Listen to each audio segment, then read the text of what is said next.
Welcome to Resilient Earth Radio, where we host speakers from the United States and around the world to talk about critical issues facing our planet and the positive actions people are taking. I'm Leanne Lindsay, producer and host, along with my co-producers and co-hosts, Scott and Tree Mercer of the Mendonoma Whale and Seal Study. We talk about nature-based economies that help rebalance Earth and raise awareness about the value of whales, elephants, mangroves, seagrass, the deep seas, waterways, and forests. This awareness could lead to new laws, policies, and procedures to help protect these valuable resources and encourage economies around them to replace the existing exploitation of oceans, forests, and animals. Produced in association with Planet-Centric Media, Seastorm Studios, and KGUA 88.3 FM, a public radio station on the Northern California coast. The music for the show is Castles by the Sea from international composer Eric Alleman of the Sea Ranch in Sonoma County, California.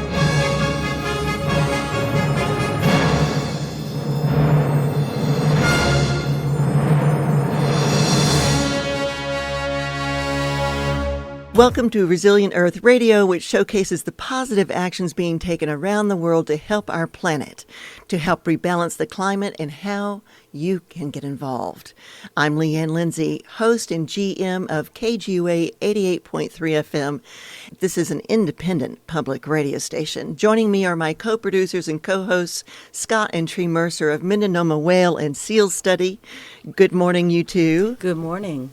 And today we have as a guest Richard Charter, Senior Fellow of the Ocean Foundation. Our topic is deep sea mining, and we will be discussing the Ocean Foundation's documentary, Defend the Deep. We are going to play the trailer, and we'll be right back after this.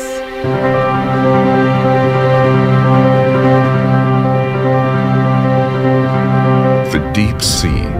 This is a world of unique life forms that we have yet to understand.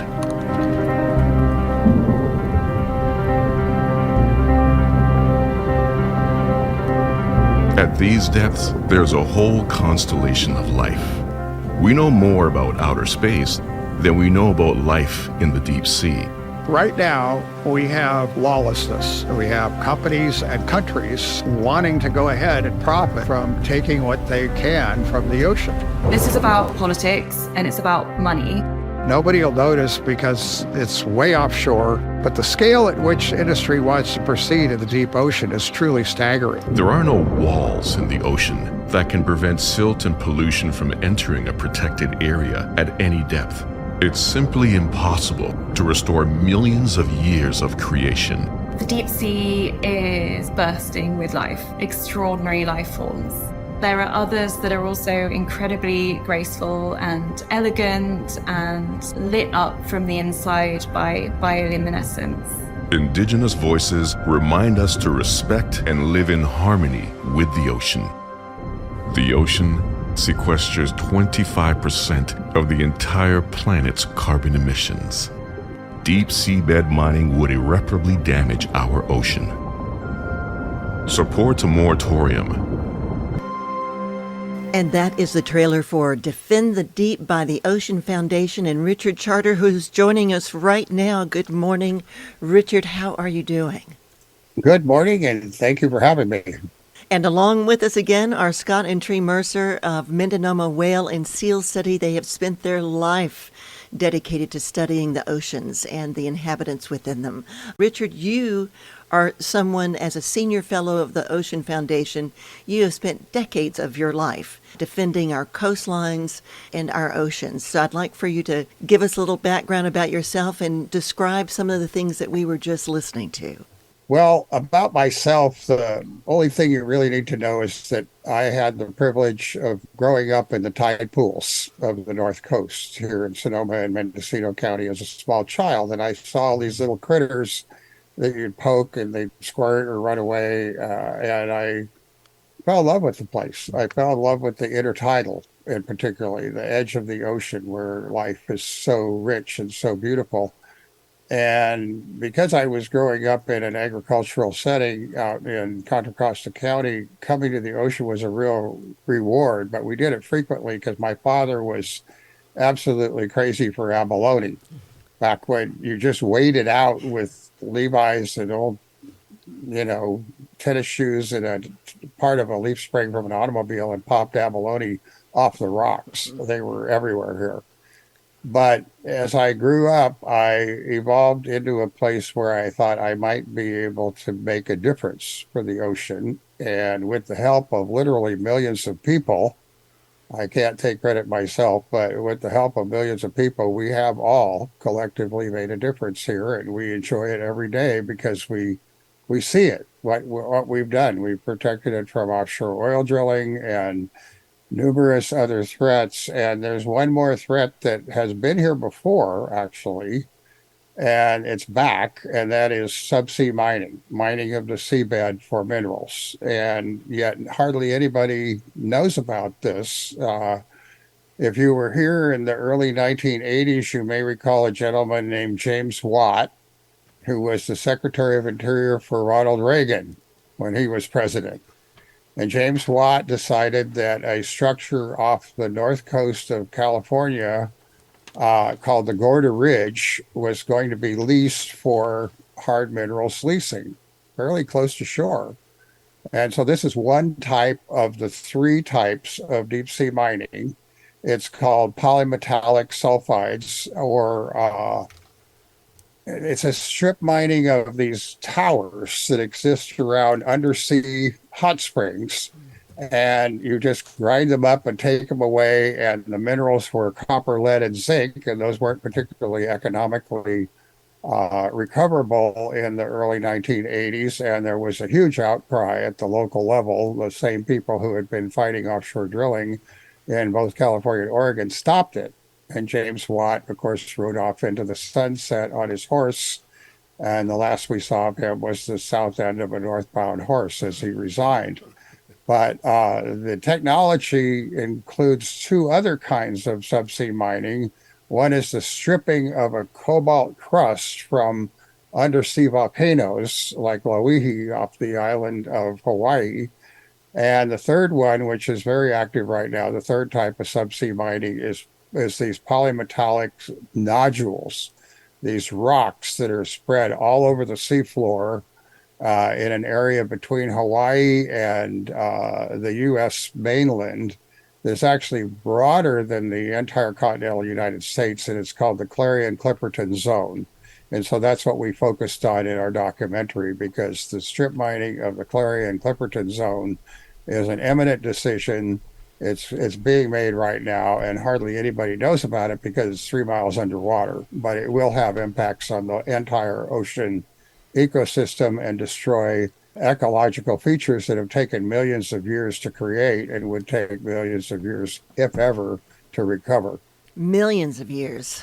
That's the millions the of key. Years. That is absolutely the case. Millions of years. And the dust cloud that erupts from this deep sea mining as well travels for miles and miles, and you can't contain that. Well, this is one of those things where human technology, the machinery of extraction, has gotten, number one, so large. I mean, you're talking about subsea bulldozers the size of your quarter Safeway in some cases, that are operated and guided by artificial intelligence and operated remotely from the sea surface on a ship.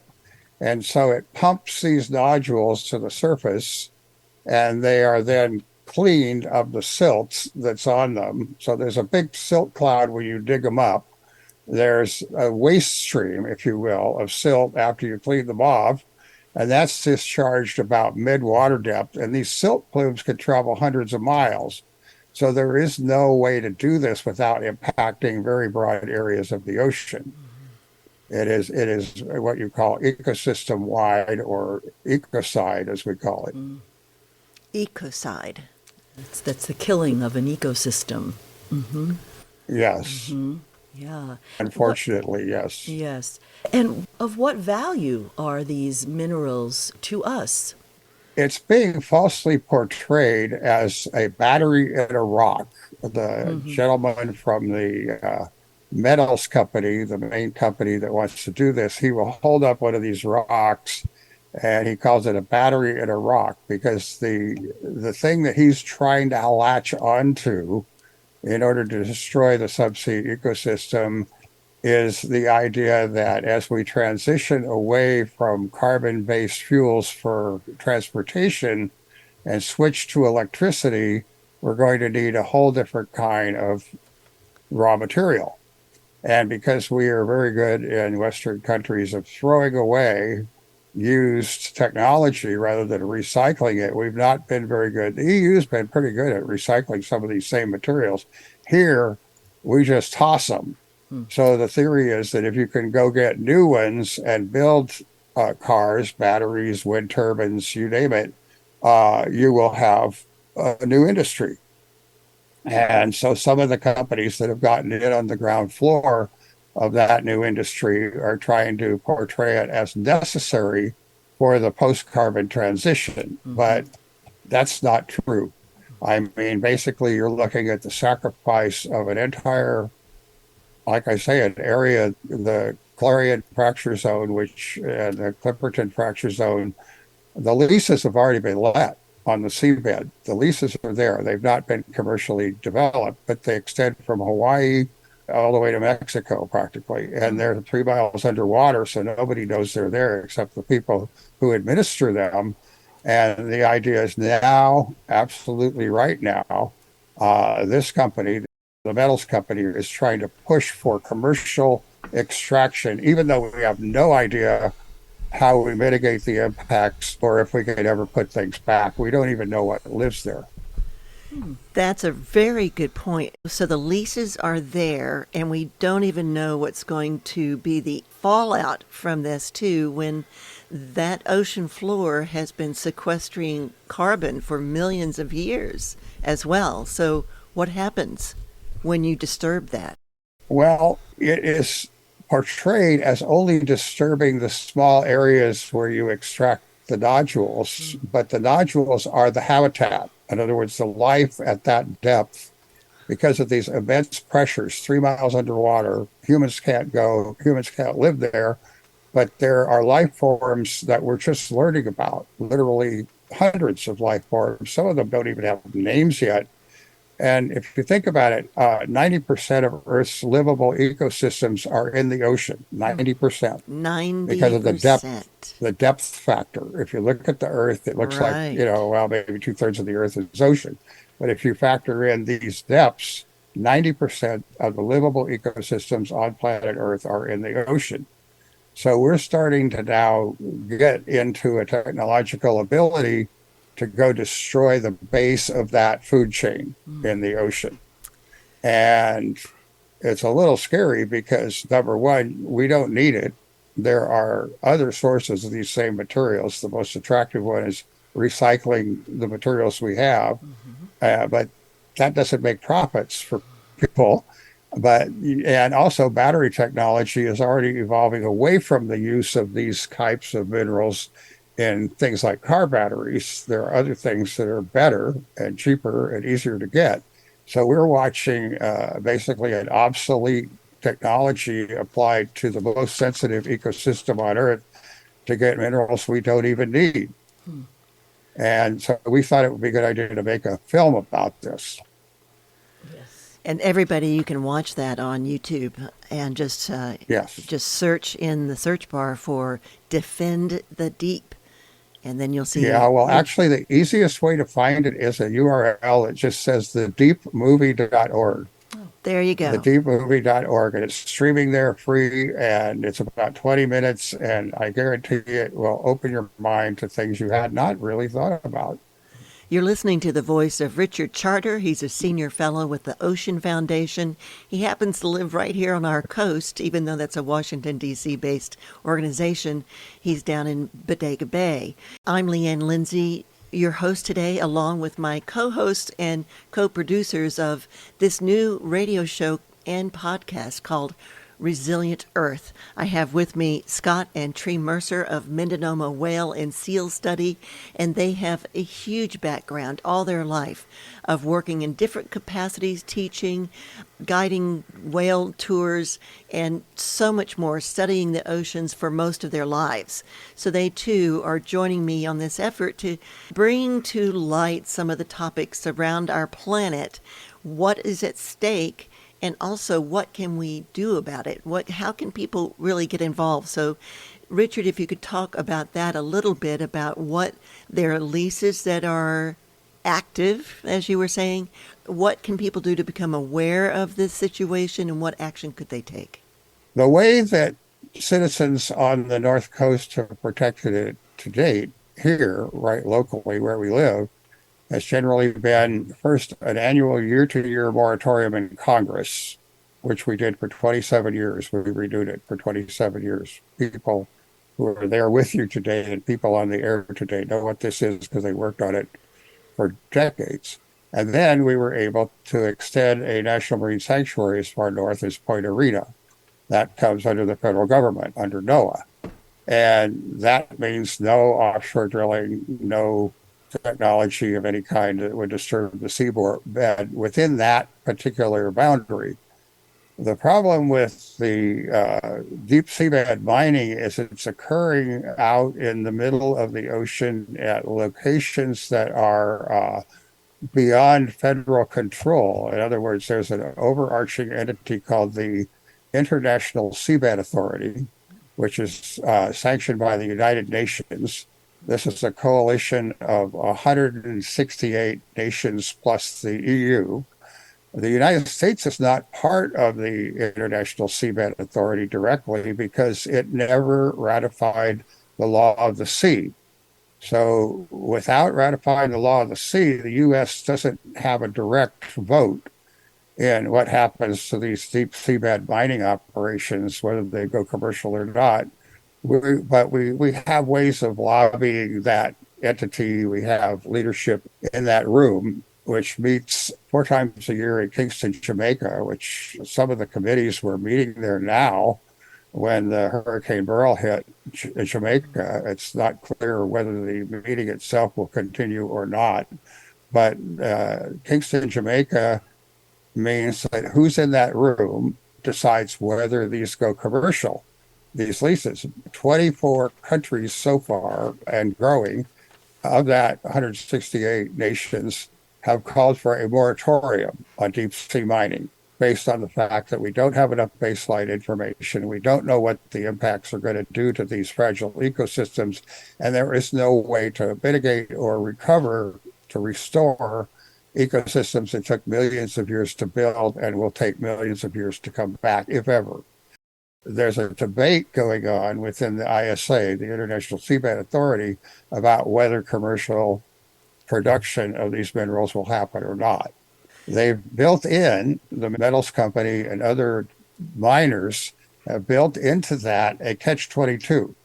And the catch-22 is if after 2 years you've held a lease and the International Seabed Authority has not figured out how to mitigate the impacts or how to restore the ecosystem, and there's still insufficient information after 2 years, you get to go ahead and commercially mine. It's like a fail-safe for the miners that built into the process. So that's what's being pushed right now, is the 2-year rule to kick in and allow the mining to go ahead, even though we have no way to fix the damage. And so that's why this film comes at such a critical, important time, because by doing nothing, we lose. And as the film points out, the ocean belongs to all of us, all around the planet, and all the indigenous people that live along the coastline, some of whom their livelihoods depend on the ocean. Any of these actions affects everyone. There is a term within the International Seabed Authority Charter that basically means collective human inheritance. Yes. This is the common heritage of mankind. And these living systems and the minerals that might be found there are considered to be the property of everybody on the planet because they're not in any national waters. And so the collective human inheritance is really the focus of our film, because what we did is using a technology that involves the ability to interview distant individuals over the internet. We assembled all of the indigenous leaders around the Pacific Rim who are working on this issue and captured their thoughts for our film. We didn't have to fly and get a big carbon footprint to go see them. We actually, through our producer, Echo Deo, was able to use the technology, Liz Rubin, to interview them over the air. And so that's what you will find in our film, is what people think from almost a spiritual point of view, because to many cultures, the ocean is not only the source of their life as a culture, it's what keeps all of us alive today. We all know that's true, but they actually, it's part of their ingrained belief system. And so they articulate it much better than I could, and they articulate it in our film. We'll be right back, right after this special message. If you like our podcast, please consider contributing to our Patreon account. Planet Centric Media is the producer, and they are a 501c3 nonprofit, which makes your contribution tax deductible. Welcome back to Resilient Earth Radio. You also have a knowledge hub, a website that discusses some of these things like the ISA and what's happening in Jamaica. Well, on the Ocean Foundation website, you will find a whole report on deep ocean mining, both the technology as well as the regulatory framework.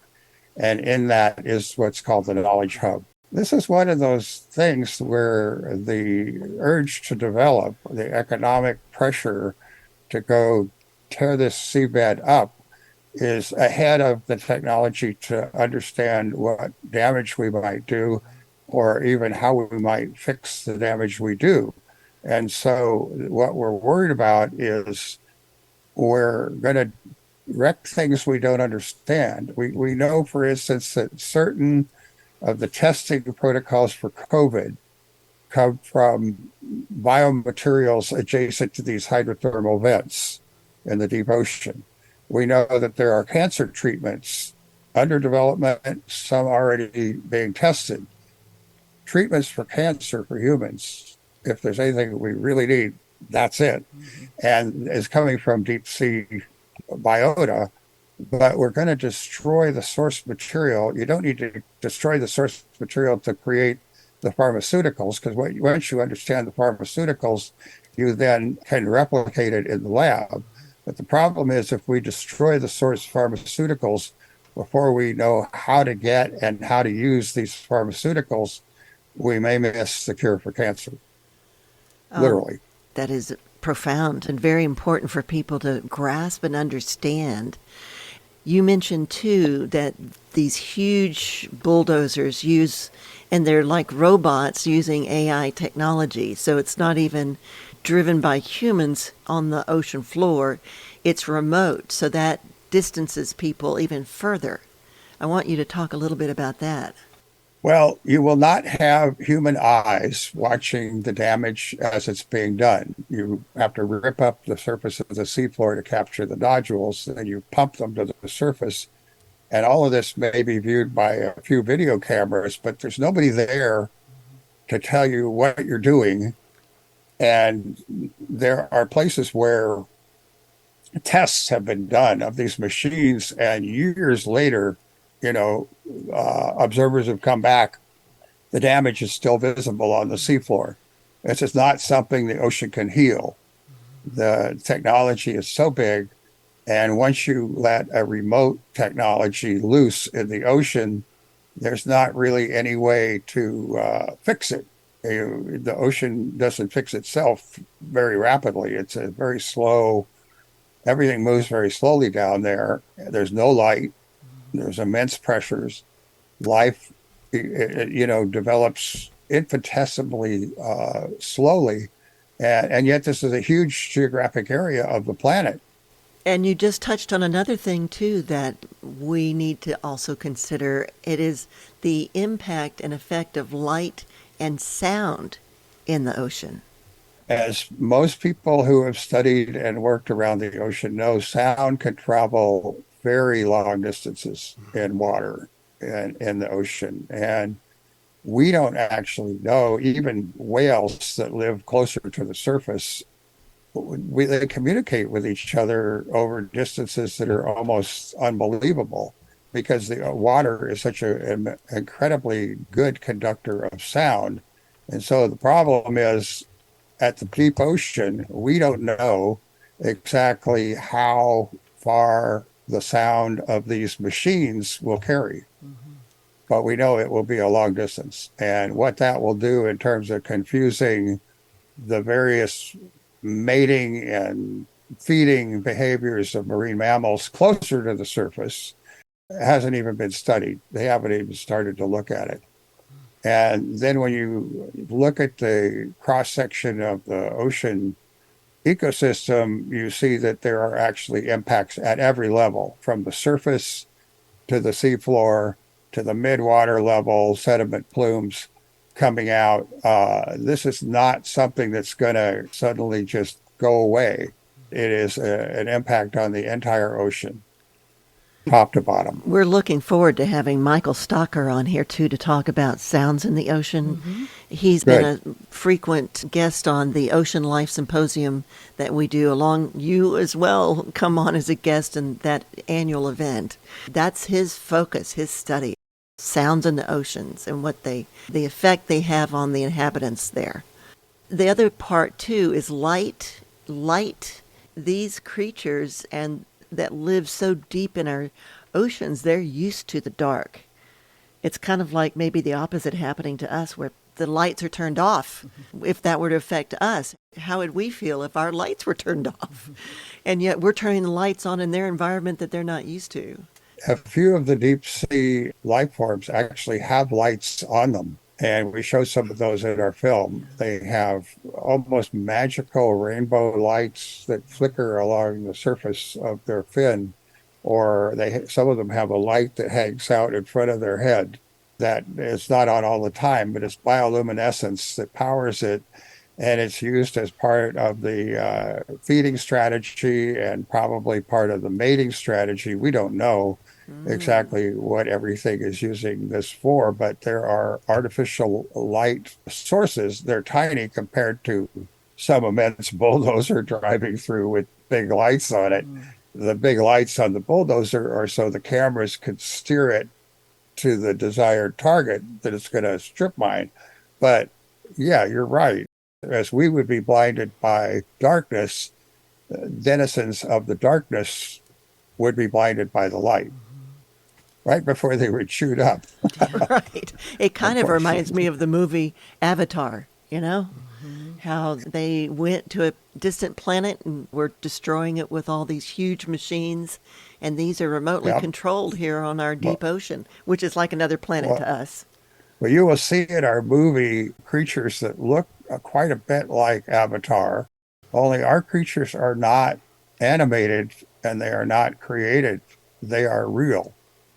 And we got video material from laboratories like Woods Hole and the Monterey Bay Aquarium Institute, information from all over the world to help us show people what lives down there. And when you look at it, you can hardly believe it's real. Right. Hi, Richard. Scott. Yes. I was watching your film, and I thought it was interesting this morning that you started talking about your time growing up on the tide pools on the West Coast. Because I grew up on the tide pools on the East Coast in New Hampshire. And in fact, some tide pool activity in New Hampshire that led to my first employment at the University of New Hampshire. So there's a lot to be done there. About 5 years into my whale watch career, I had petitions down in the galley to rid ourselves of James Watt, which didn't happen for a couple more years, but we were happy to see him ride off on a horse into the distance. One thing that Michael Stocker did show us with some graphics similar to what you have there behind you right now, which is a frightening looking monster. It's like something out of the Terminator. Michael showed what looked like industrial parks on the bottom of the ocean. And you've shown some heavy equipment here. And Michael had also shown us, well, the results of measurement of sound underwater and the impact that it had on invertebrates, tiny invertebrates, obviously, at these depths on those animals, and the upsetting of the food chain down there, which is very delicate anyway, to begin with. But it was shocking to a number of the people here who were working in the station, who were listening to Michael's talk, and the impact that the vibrations and the sound had on the invertebrates in that area, which were part of that. Going back to Symposium 1, actually, that was the first one that we did up at Mendocino High School, that you wisely waited to join us for another time. That creature behind you there is one of the machinery I wanted to talk about.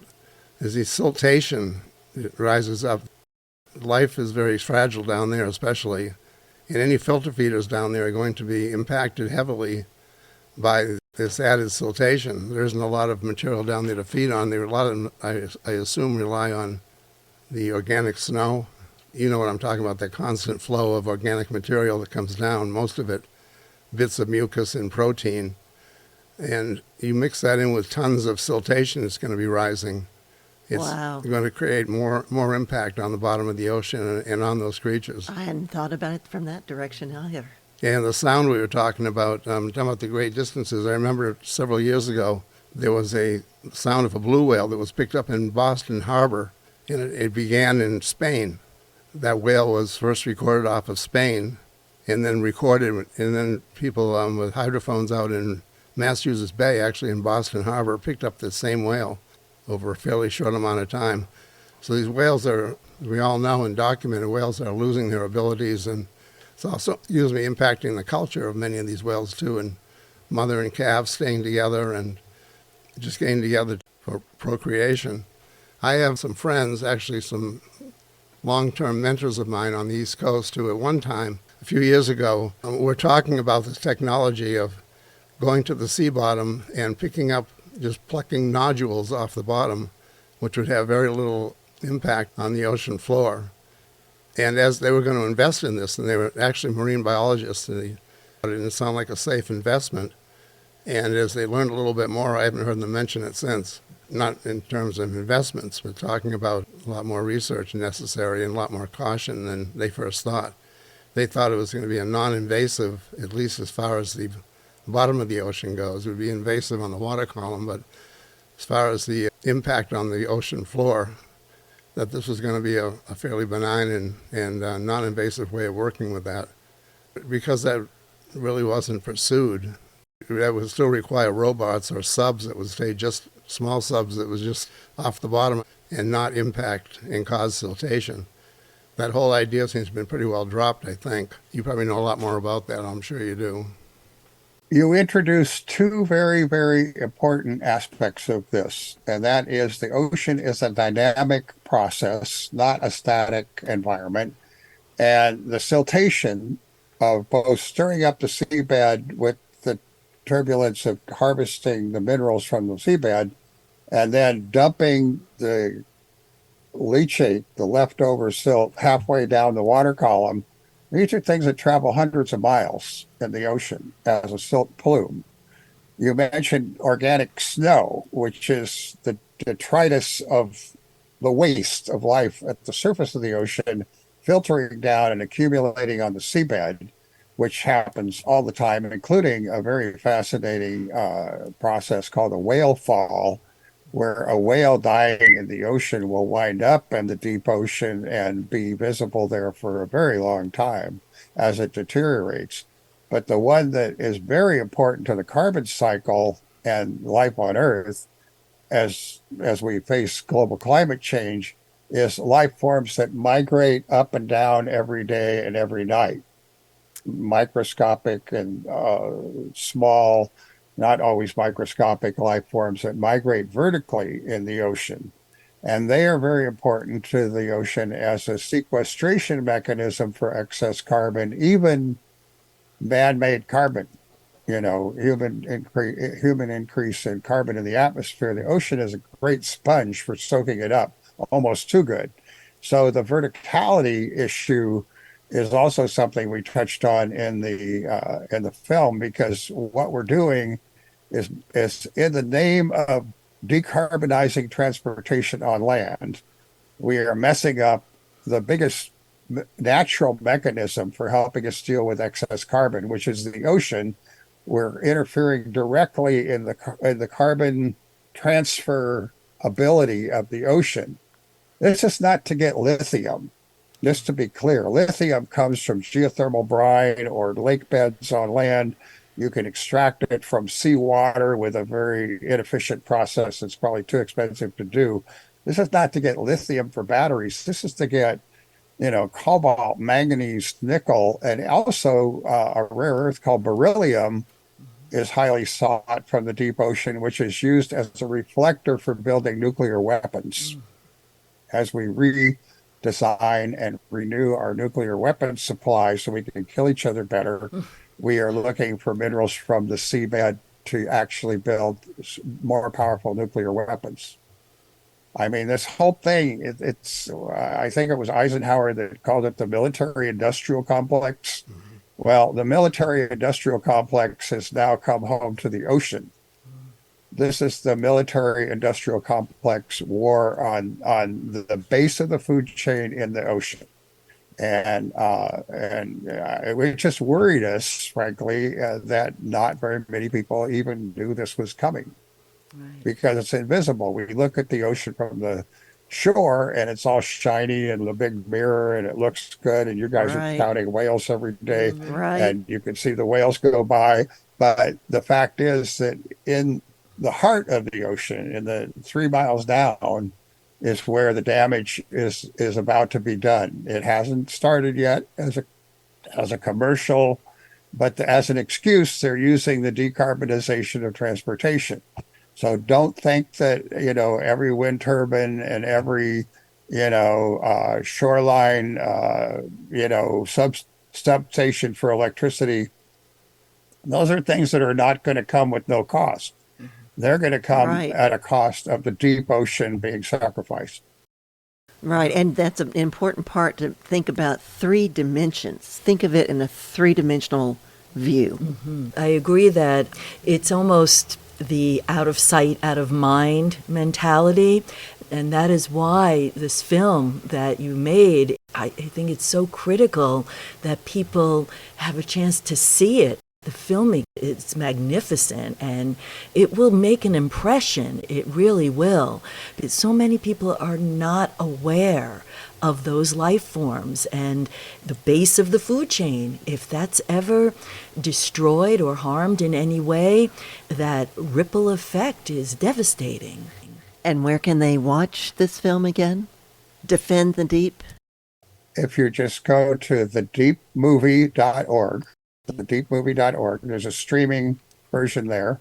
We have a broadcast high-res version that we're entering in various film festivals. We just barely missed the San Francisco International Film Festival, just barely missed it.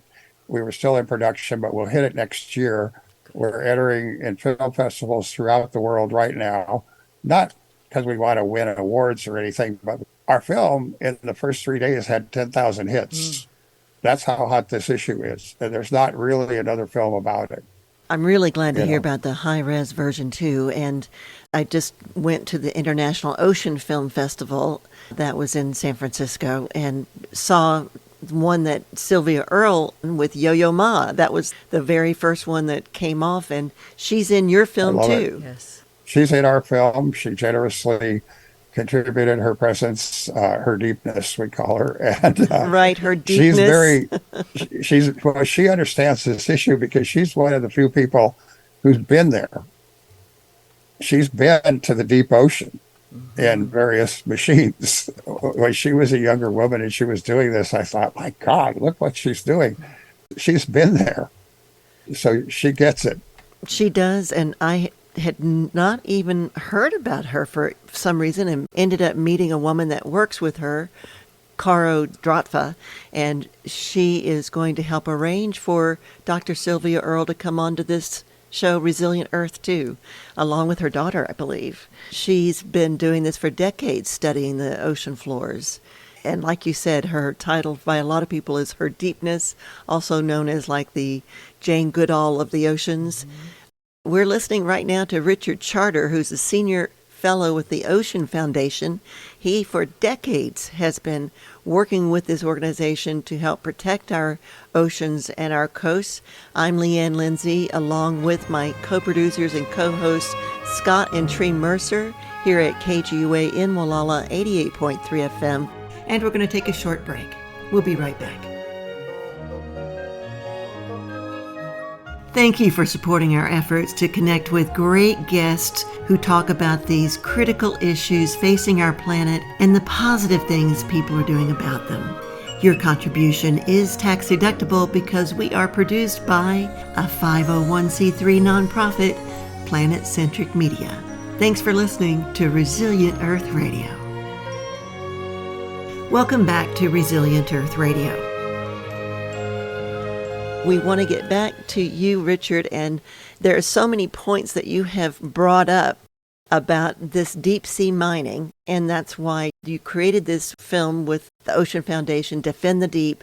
You have raised issues regarding silt clouds, silt plumes, the siltation being disturbed, to thinking about it in a three-dimensional way that we see that this is not just on the surface of the land, but think about the ocean being volumes vertically of life forms. Why are they going and mining in the first place? I'd like to go back to that one thing you were talking about, these hot springs with these mineral towers. Describe a little bit more about that. Okay, now that is a different technology from the deep sea nodules. That is called the polymetallic sulfide mining. Usually a spreading center or some volcanic feature under the ocean, like the Mid-Atlantic Ridge has a number of them. And here on the Pacific Current ecosystem at the juncture between Oregon and California, Northern California and Oregon border, not too far offshore, there's a place where hot springs emit hot water from the seabed, laden with minerals that have been gathered as it comes up through the seabed.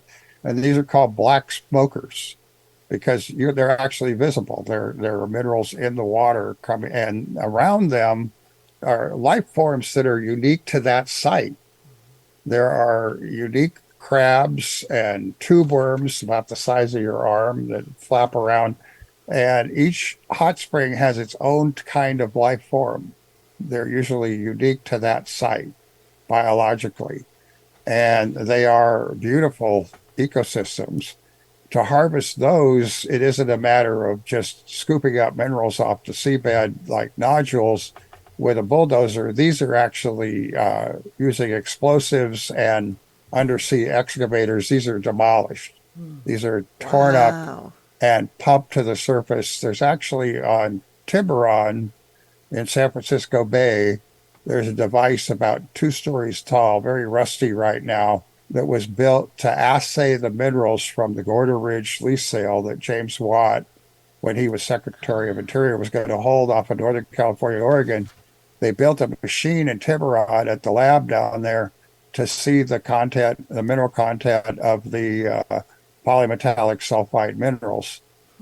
James Watt did not get a chance to do that, fortunately, but you can bet that the next Secretary of Interior is going to be under pressure, whichever administration we have, to go back and revisit places like the Gorda Ridge right here. And if the Gorda Ridge were developed, for example, Humboldt Bay would be the port where everything came ashore. And Humboldt Bay, as you know, is being proposed and funded for major port improvements. I mean, major port alterations in preparation for what a lot of people think is going to be the offshore floating wind industry. Right. And so the question becomes, if we don't limit the use of Humboldt Bay to strictly floating wind, will it also become the mineral depot for strip mining the Gorda Ridge for polymetallic sulfides? And the probability is yes, it will. And as floating offshore wind is about to be, there's an announcement coming very soon that the entire Mendocino coast is now going to be open for floating offshore wind. Heard about that too. Good idea or bad idea, that's a different 3 or 4 shows. Right, But right. as Eureka and Humboldt County become the target for this bringing ashore and working on the turbines, the question becomes, does that mean that Humboldt Bay will also be the port for minerals processing? And the answer is yes, it will. Are leases necessary for this type of activity That's as well? correct. Well, the polymetallic sulfides, if they're in the U.S. exclusive economic zone, within a couple hundred miles of the coast, which they are at Gorda Ridge, that would be a typical lease would be granted by the U.S. Department of Interior. That's a federal decision by the White House. There's a lot of support for what are called critical minerals mining, loosening the regulations and making it easier to go get these minerals. And a lot of that support for loosening the regulations comes from the Alaska congressional delegation, because a lot of these minerals are found on land in Alaska. I see. And they would rather tear up Alaska. So there's what you call a geographic set of viewpoints that differ between different states in the U.S. Congress about how, whether, and when to go get these minerals. But at the end of the day, if you look at what is happening in the EU, electronic waste recycling is the fastest growing industry in most of the world. You shouldn't be throwing away after one use minerals that are in various types of electronic devices. There are ways to extract those minerals and reuse them. The profit margin in that, this is called the circular economy, but the profit margin in that is exceeded by going and getting, seabed minerals and then throwing them away. It's something we've all experienced with, disposable automobiles, disposable everything. And as we moved away from interchangeable, repairable devices with parts that can be replaced, we came upon this consumer society that we're paying the price for right now, both in terms of the atmosphere with global climate warming by the wasteful use of heat to refine new minerals, but also we're wasting a lot of stuff that we then just don't have a place to throw away. So we ship it to some third world country and it becomes a pile of waste there.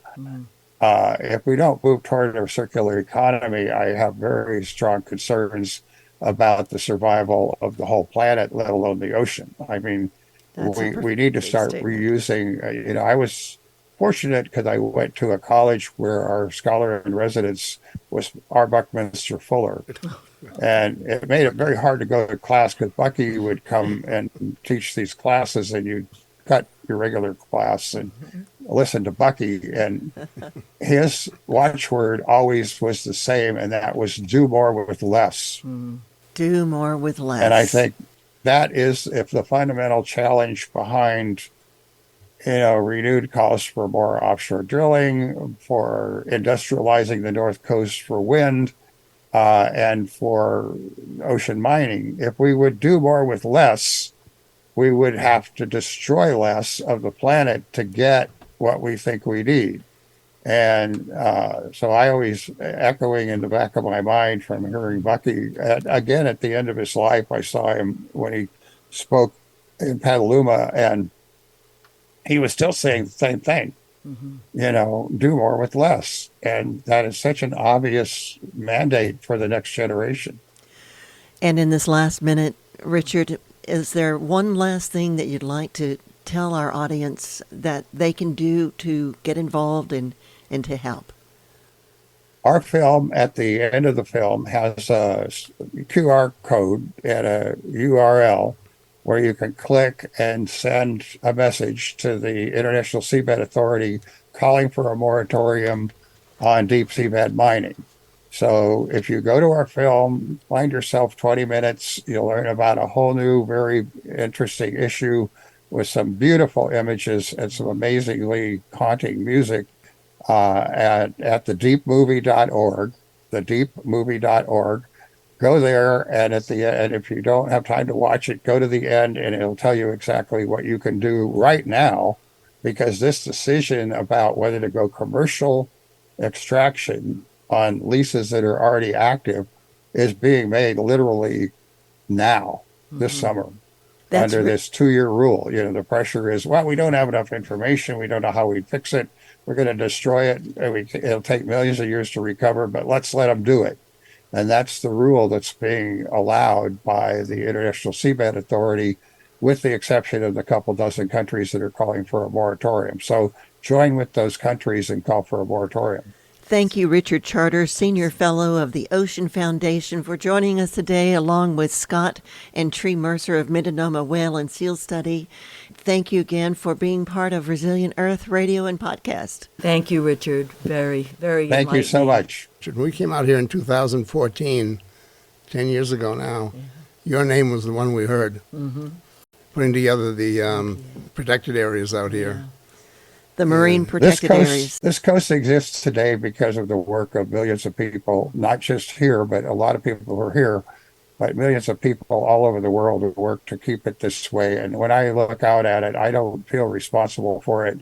I know that it was a collective process, and everybody who is here who loves the ocean has worked on it, and I have great faith that they will continue to do that. Thank you so much for your time and dedication, and everyone else that you've mentioned. Take care, Richard. Thank you. Thanks, Richard. Thank you. All right. Thank you. And this is Resilient Earth Radio on the morning show here at KGUA in Wallala, 88.3 FM. I'm Leanne Lindsay, GM of KGUA, and also founder and owner of Sea Storm Studios, one of the producers of this show, along with KGUA, which is an independent public media station, a project of Native Media Resource Center. And we are in Gualala along with Scott and Tree Mercer of Mindanoma Whale and Seal Study. Thank you both. Very good.